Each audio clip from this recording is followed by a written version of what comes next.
आठवड्याची सुरुवात, सकाळची वेळ, रस्त्यांवर गाड्यांमध्ये लोकांची वर्दळ।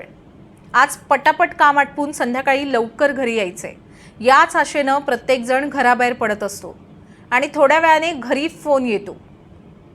रेल्वे ट्रॅकवर एक डेड बॉडी सापडली आहे, ती तुमच्या नातेवाईकाची आहे का तपासायला या।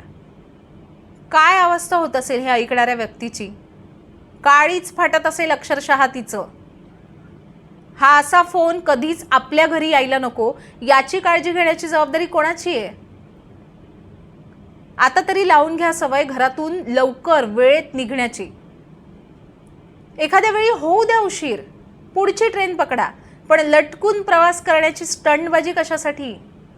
या अशा प्रवासामुळे तुम्ही फक्त तुमच्या स्वतःचा जीव नाही धोक्यात घालत, तुम्ही तुमच्या संपूर्ण कुटुंबाचं भविष्य धोक्यात घालता, हे कायम लक्षात ठेवा। 9 जून 2025 रोजी मध्य रेल्वेच्या मुंब्रा स्थानकाजवळ जी भीषण रेल्वे दुर्घटना घडली, त्यात 4 प्रवाशांनी आपला जीव गमावला।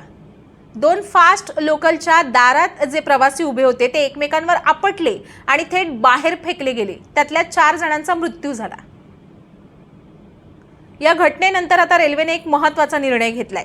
आता यापुढे येणाऱ्या लोकलमध्ये स्वयंचलित म्हणजे ऑटोमॅटिक दरवाजे बसवण्यात येणार आहेत, म्हणजे प्रवासी एकदा आत शिरले की दारं बंद होणार, एसी लोकल सारखी।